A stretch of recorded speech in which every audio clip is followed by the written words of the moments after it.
prepare to race onto the field. Everything is riding on this football game. So there's a special intensity, a special urgency. Here come the Volunteers. Wherever you listen throughout the world, it's football time in Tennessee. One really positive energy flying around the entire practice. I thought they handled the practice. None of them were, completely exhausted as we were walking off the field today. I think they're in really good shape. I think they've gained strength.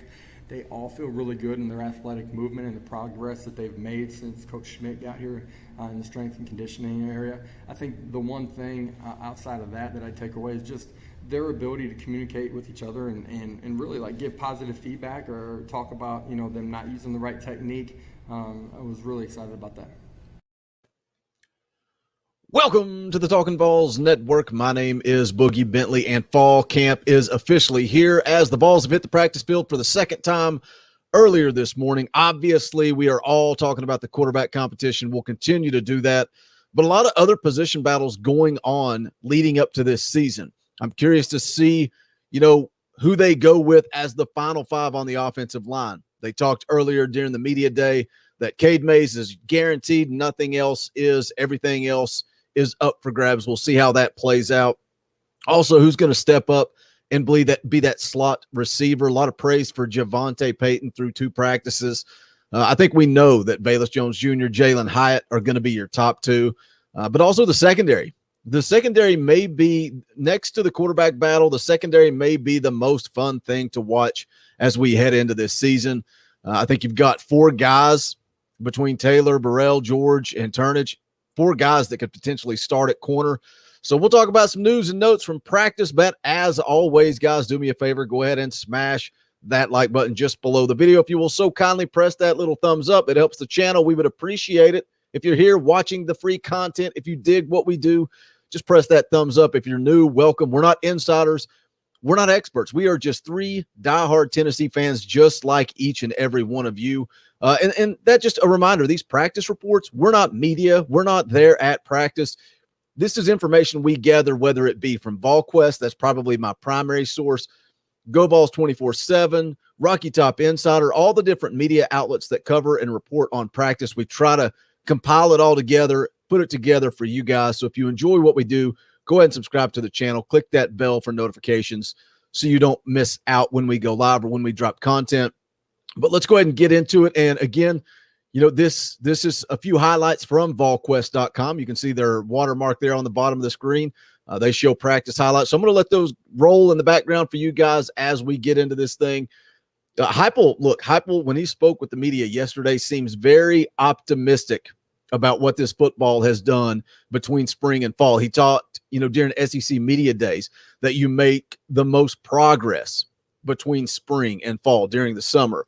Had a lot of praise for his football team. Also had a lot of positives about the incoming transfers that they picked up through the portal. He made the comment during his press conference yesterday, says, I feel that for pretty much everybody on the offensive unit, we are way ahead of where we finished in spring. Says we've continued to become smarter, have more of an understanding of what we're trying to do and how to operate after the summer. That's huge because what that tells me is guys are in their playbooks. The quarterbacks, the receivers, they're all putting in work when the coaches aren't involved. That's that accountability that the players told Heupel that we want. And there in the clip that I just played, he talks about players getting on other players in a positive, constructive way.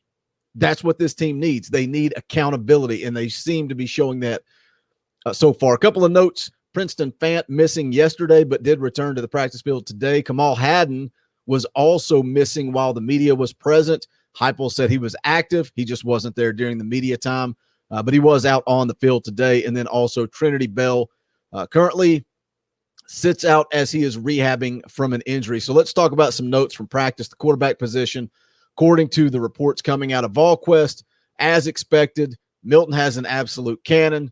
A lot of praise for having a quick release as well. Bailey yesterday had a very nice deep ball touchdown, but listen to the rest of the sentence. Don't get too excited. It was against a walk-on DB, but I'll say the same thing about that I said about the spring game.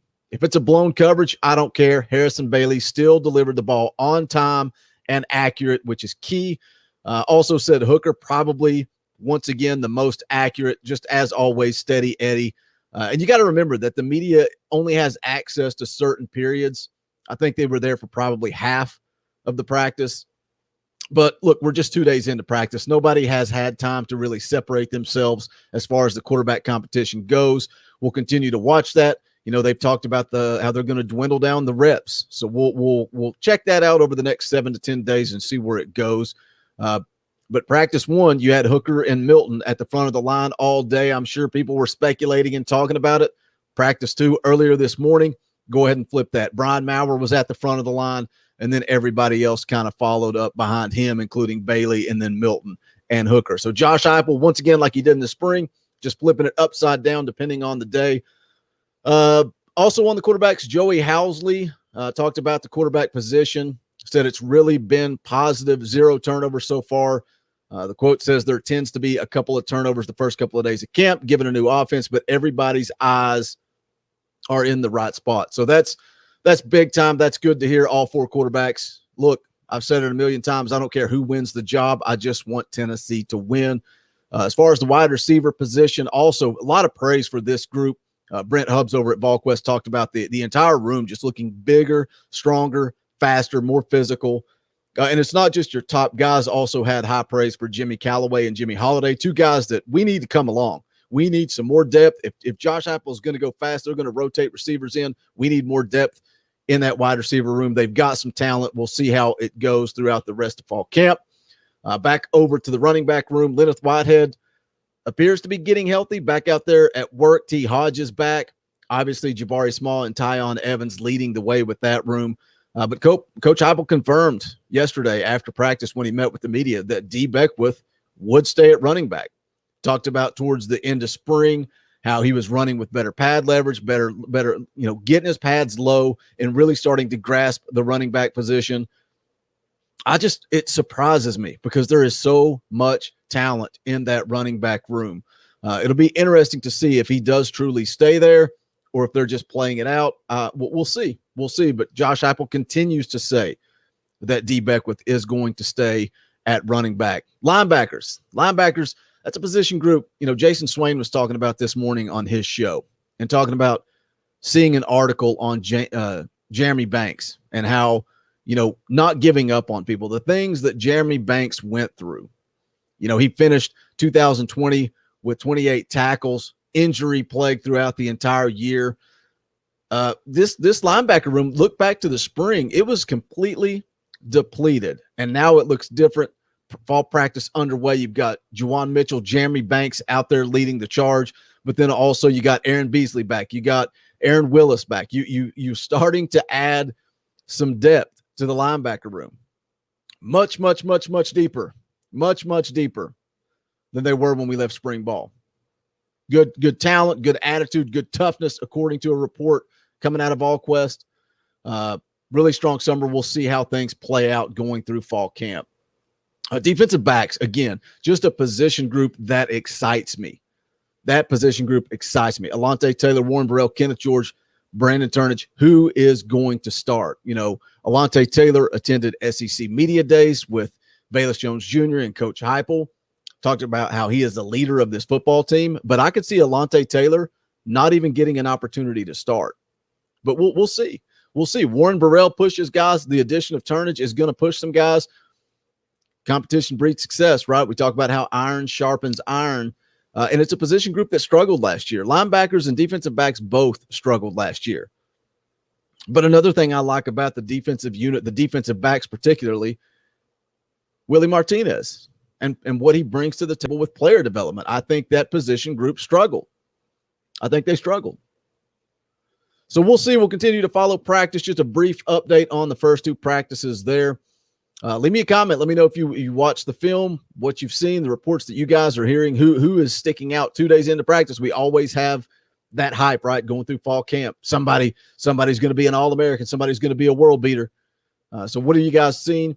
If you haven't done so yet, please smash that thumbs up on the way out the door. Also, you can pick up the official merchandise of the Talkin VAWLS Network. Just go to bonfire.com/store/Talkin VAWLS.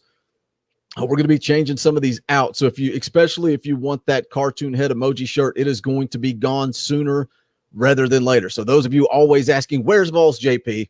JP is no longer a part of the show.